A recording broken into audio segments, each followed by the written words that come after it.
bienvenue dans une nouvelle vidéo de l'été qui sera le Bibliobooks grand format. Vous avez des bibliothèques derrière moi, il y en a aussi en face. On est dans mon salon et j'ai ma liste que vous m'aviez suggérée il y a plusieurs semaines, même plusieurs mois en commentaire, où je vous demandais voilà, de me citer une étagère, enfin une bibliothèque, une étagère et puis un nombre de livres. Et j'en ai 3, 6, 9, j'en ai 10, ça tombe très bien. On va commencer par tous ceux qui sont là, à savoir les contemporains. On en a 1, 2, 3, on en a 4. Voilà. Puis après, je changerai d'angle pour vous montrer les thrillers et les jeunesses. En contemporain, nous avons la bibliothèque numéro 2. Oh. Ah oui, 2. Ok, 2. Étagère 5. 1, 2, 3, 4, 5. C'est mon mari. Bon, 4. Et livre 8. Alors, 1, 2, 3, 4, 5, 6, 7, 8. Ah, j'ai un nom. J'ai un nom de Chanel Miller. Miller, oui, c'est un roman, enfin non, c'est un essai qui nous parle un peu de la saison, oh là là, de la période MeToo.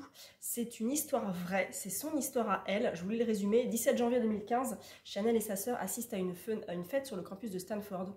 Quelques heures plus tard, Chanel se réveille dans une chambre d'hôtel. On lui explique qu'elle a sans doute été violée, ce que de pénibles examens confirment. En fait, c'est son histoire de son point de vue, la manière dont elle va raconter et re-raconter encore pour le procès, pour se déculpabiliser, pour essayer de faire entendre sa voix aussi, parce qu'on va très très peu l'entendre. On va lui demander comment elle était habillée, est-ce qu'elle avait bu quelque chose, est-ce qu'elle était aguicheuse, alors qu'on ne va jamais la défendre complètement. C'est assez révoltant, il y a beaucoup de post-it. Il était sorti au Cherche Midi, je pense, j'espère qu'il est sorti en poche, je ne sais pas chez qui, mais en tout cas, voilà, moi c'était le Cherche Midi qui me l'avait envoyé à l'époque, et j'avais vraiment adoré. Je sais que je l'avais lu, je crois, pour Marceau Féminin, et il m'avait révolté. C'est hyper révoltant, mais à lire absolument. Voilà, j'ai un nom. Ensuite, B1, étagère 2, livre 8. Là, je monte. Étagère 2, livre 8. 1, 2, 3, 4, 5, 6, 7, 8. Ah! Et bien, on va danser. Hop là! Avec Germain Louvet. Et les choses qui se dansent, c'est la biographie de Germain Louvet qui est étoile à l'Opéra de Paris et qui nous raconte un petit peu les coulisses, son parcours, ce qu'il a vécu, ce qu'il a mal vécu ou ce qu'il a bien vécu. J'ai mis pas mal de post-it aussi. J'ai trouvé que c'était une histoire assez réaliste en fait, enfin oui, un témoignage assez réaliste de l'opéra. C'est pas enrubanné d'un beau d'hypocrisie. Non, non, c'est assez vrai. C'est un des premiers témoignages, une des premières biographies de danseurs que j'avais lues et qui m'avait paru assez clivante par rapport à tout ce qu'on entend sur l'opéra. La deuxième que j'ai lue, c'était celle d'Aurélie Dupont, qui va encore plus loin dans les choses et que j'avais encore plus aimé, mais celui-ci, vraiment, il était assez intéressant et je pense qu'il est sorti également en poche. Je crois que Germain Louvet est toujours à l'opéra. Il a été consacré en 2016 étoile, donc non, il n'a pas encore 42 ans, je pense pas. Mais en tout cas, bien écrit et un récit hyper intéressant. Ensuite, B1, non, j'y étais déjà.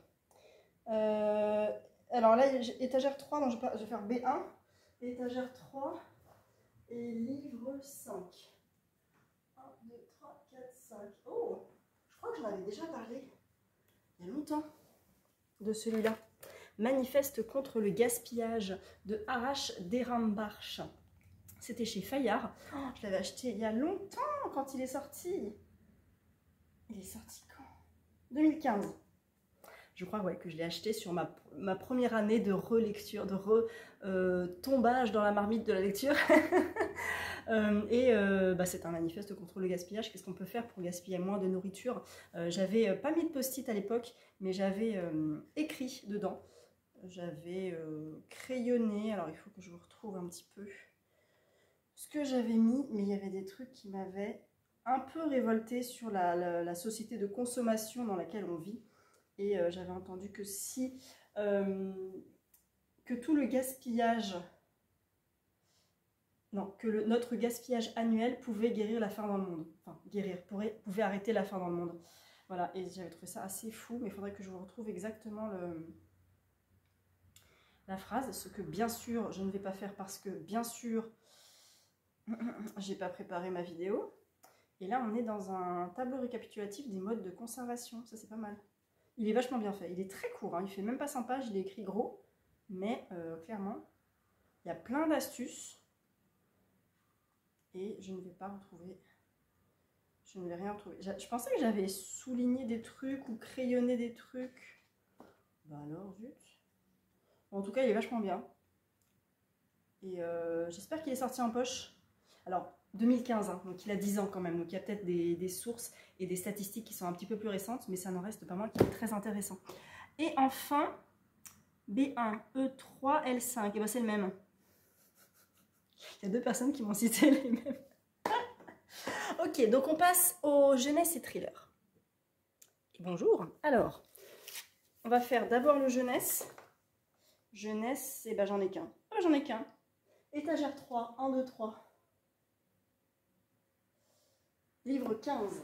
Alors je compte celui-là en premier. 1, 2, 3, 4, 5, 6, 7, 8, 9, 10, 11, 12, 13, 14, 15.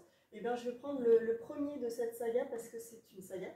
Et qu'on m'indique le deuxième. C'est la saga Darling de Julien Dufresne-Lamy. On est dans un roman ado. C'est un des premiers que j'ai lu de l'auteur. Et il y a 4 saisons. Il y a automne, hiver, printemps et été. C'est pas une saga qui m'avait énormément marquée parce que je l'avais trouvée assez familière au niveau du langage. C'est à 80. C'est avec Charlotte Herly et Julien Dufresne-Lamy. Je l'avais lu à sa sortie. On l'avait lu avec Estelle, les 4 tomes. 2020, voilà, il est sorti à partir de 2020 et c'est très jeune, c'est très ado, voilà. Et je pense que j'étais pas le public cible. J'ai quand même lu les 4 tomes, j'ai bien aimé, mais bon, c'est pas, voilà, je suis pas le public quoi. Donc pour si vous avez des ados entre 15 et 18 ans, 20 ans, voilà, je pense que ça peut très bien passer. Et ensuite, nous allons donc aller dans les thrillers. Nous sommes en étagère 1, livre 25. Oh, alors j'en ai pas 25. Attendez, je remonte. 25, on en a combien? 1, 2, 3, 4, 5, 6, 7, 8, 9, 10, 11, 12, 13, 14, 15, 16, 17, 18, 19, 20, 21. Je reviens, 22, 23, 24, 25. Ah. Oui. Un coup de foudre. Un long, si long après-midi de Inga Vesper, c'était chez La Martinière. J'ai mis quelques post-it, ça a été un coup de foudre monumental. Je le compare un peu à Alabama 1963 de Christian Nimiec et Ludovic Manchette, mais on est vraiment dans un peu le même scénario. On est dans la fin des années 50 aux États-Unis avec une femme au foyer blanche et très riche qui a une domestique, on va dire noire, à son service, et malheureusement il va y avoir un meurtre et on va accuser la domestique, bien sûr. Voilà, donc le vernis des faux semblants du rêve américain se craquait. La lutte pour l'égalité des femmes et des Afro-Américains n'en est qu'à ses débuts, mais ces 2 héroïnes bouleversantes font déjà entendre leur cri, celui d'un espoir brûlant de liberté. Voilà. En fait, ces 2 personnages-là, on va les suivre, mais on va accuser... Mais attendez, je crois qu'on accuse la femme blanche. Non. Ouais, je sais plus. Mais en tout cas, c'était trop bien. J'ai mis des post-it, pourquoi? Oui, ok. D'accord, donc c'est plus pour l'histoire que pour des phrases fortes en fait. Donc ça m'aide dans l'histoire. Ok. Ok, donc après je l'ai lu à sa sortie, hein, donc ça fait un petit moment. Je m'excuse pour mes souvenirs ou mes non-souvenirs 2021, voilà, quand même 4 ans. Mais je sais que j'avais adoré, ça avait été un super coup de foudre. Il est sorti depuis en poche, elle en a sorti d'autres. Je ne sais pas s'ils sont aussi bons, je ne les ai pas lus. Mais en tout cas, celui-là a été incroyable. Ensuite, B1, E2, L7.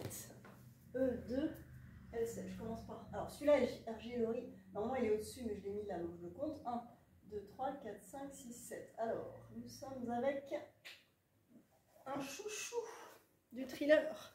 Donato Carisi et la fille dans le brouillard. C'est le deuxième que j'ai lu de l'auteur. Et est-ce que je l'ai...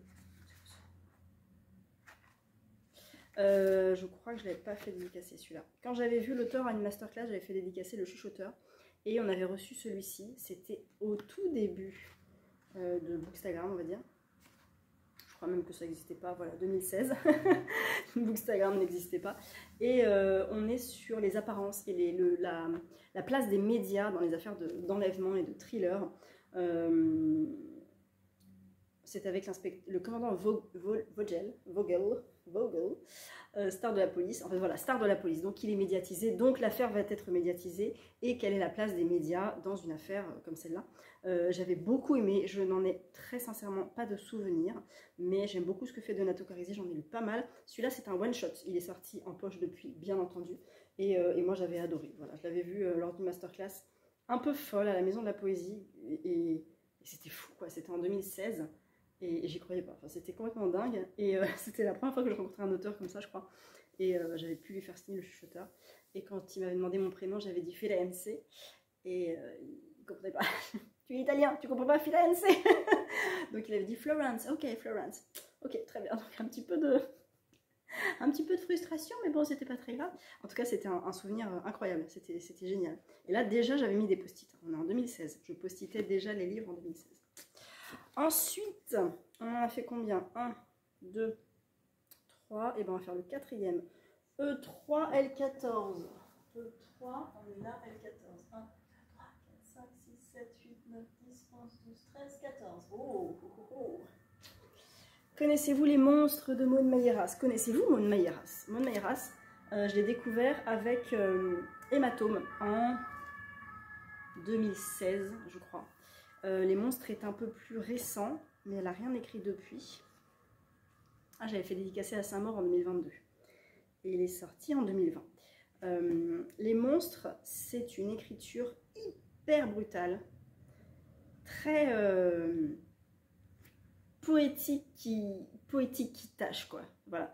Et c'est ça que j'aime chez elle, c'est qu'elle elle met pas des gants, elle y va à fond, et soit ça passe, soit ça casse. Moi, ça passe carrément avec elle. J'avais adoré cette histoire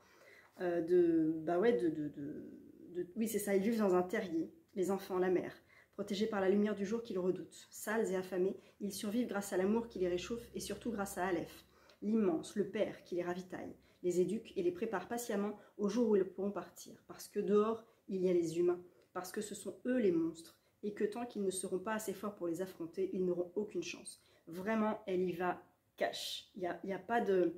Comment dire c'est pas enrobé du tout, ça y va cash. Il y a, je crois, une double histoire. Je me souviens d'un bateau. Voilà, il y a des passages en italique. Mais alors le reste, rien. Je suis désolée. Mais je sais que c'était hyper puissant, quoi. Eh, 2020, hein, ça remonte un petit peu quand même. Mais voilà, les monstres de Maud Mayeras. Moi, Hématome de Maud Mayeras m'avait complètement retourné. Réflexe aussi, complètement retourné. Luxe, par contre, j'avais pas du tout aimé. Et les monstres, adorés. Je crois que c'est tout ce qu'elle a fait, Maud. Qu'est-ce qu'elle a fait d'autre, Maud? Elle a fait des nouvelles aussi. Mais qu'est-ce qu'elle a fait d'autre? Elle n'a pas écrit un truc récemment? Bah non. Bon, c'est pas très grave. Et le dernier, E2, L4. E2. Eh ben, on va retourner dans Donato Carisi. Ah non! Ah, cool! Cyril Carrère, que j'ai vu la semaine dernière à Créteil en poche. Là, on est sur le 4e rassemblement dont je n'ai absolument aucun souvenir, je m'en excuse. C'était chez Cosmopolis, cette petite maison d'édition qui n'a pas fait long feu, qui a publié un Sir Cédric qui était, je crois que c'était Vindicta, qui avait été publié chez Cosmopolis.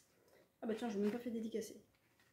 Je ne me rappelle plus de ce bouquin, mais j'aime beaucoup ce que fait Cyril Carrère. Qu'est-ce que c'est que ça? William, l'homme d'affaires, rêve de créer un nouveau pôle d'excellence dans la région qu'il a vu naître, loin de la Silicon Valley et de la baie de San Francisco. Oui, ça me dit vaguement quelque chose. Lorsque sa société EduCorp fait faillite, étourdi par le désir de revanche, il accepte l'aide d'un fonds privé sans avertir ses associés.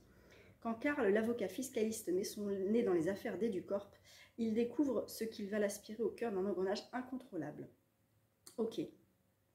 Je ne m'en rappelle pas du tout. Voilà. 3 associés, un cadavre, un butin, une embrouille, un coup de maître. Voilà, moi j'aime beaucoup ce qu'il fait, mais celui-là, je vous avoue que je n'en ai pas de souvenir. Mais il est sorti quand? Confinement, hein? Ouais, 2020. Que des vieux livres. Voilà, et je crois que c'est tout. E2L4, non, c'était ça. Voilà, et ben écoutez, c'est un petit bibliobooks. Il y avait peu de suggestions, mais bon, c'est toujours ça. Donc voilà, toutes mes bibliothèques. Je le referai, ça je pense, parce que c'est toujours chouette de ressortir des livres qu'on n'a pas lus depuis longtemps et les redécouvrir, se rappeler qu'on ne s'en rappelle pas aussi. Voilà, j'espère que cette petite vidéo vous a plu. Je vous retrouve dans un prochain, pas vlog, mais une prochaine vidéo de l'été. À bientôt.